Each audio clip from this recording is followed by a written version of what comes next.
Lieutenant Mark Charfauros isn't just appealing his recent 5-day suspension and demotion from the rank of captain to lieutenant. He's filed a whistleblower, or public employee protection complaint, with the Civil Service Commission.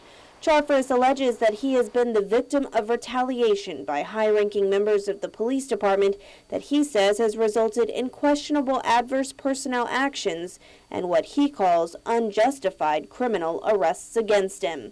Following his latest arrest back in December for official misconduct, Charfauros warned that he had been silent long enough.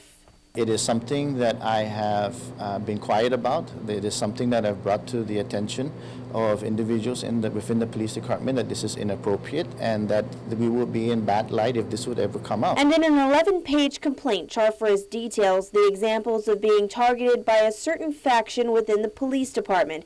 The police lieutenant talking about his alleged trespassing in Jonya that led to the claims that he asked another officer to go with him to deck a guy, which led to his arrest, as well as concerns he had about alleged missing money from a drug investigation, and claims that Charfauros had leaked a personnel document to KUAM that led to the execution of a search warrant at our Harmon studios, which were unfounded.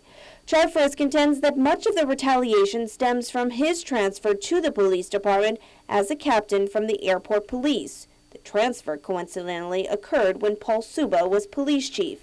He even goes after former Chief Frank Ishizaki, who he claims appointed a police lieutenant applications review committee to review lieutenant applications, even after the promotions had already been made and announced. Charfauros contends doing so made the process suspect to allegations that certain favorites who scored lower in the certification process would replace others who scored higher, but were not considered favorites by Ishizaki. But Charfauros spent the bulk of his complaint on Chief Bordallo, specifically detailing how a program coordinator within the recreational boating program was terminated, even though the department had agreed to hire him for a different position through an above-step recruitment. Charfauros says the department had messed up on the recruitment and had promised to hire the individual, but later terminated him and completely eliminated the federally funded position. He warned that doing so put the department in a position of facing a possible racial discrimination complaint. But Charfauros believes the biggest problem is that the chief is incapable of doing his job. He tells the Civil Service Commission that Bordallo hasn't been able to maintain control of the department, evidenced by his inability to quell the internal fighting.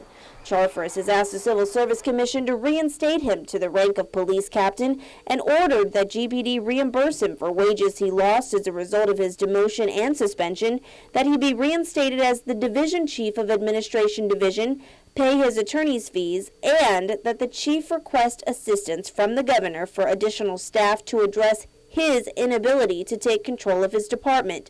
CSC Executive Director Tony Lamarena says the complaint has been assigned to a personnel management analyst who will conduct an assessment and present it to commissioners, who will then determine if it should move forward for a full investigation. The law is primarily to ensure the employee is protected through the process.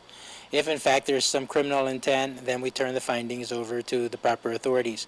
But the whole intent is that government of Guam employees have the freedom to voice their opinion if they see something illegal going on within the agencies.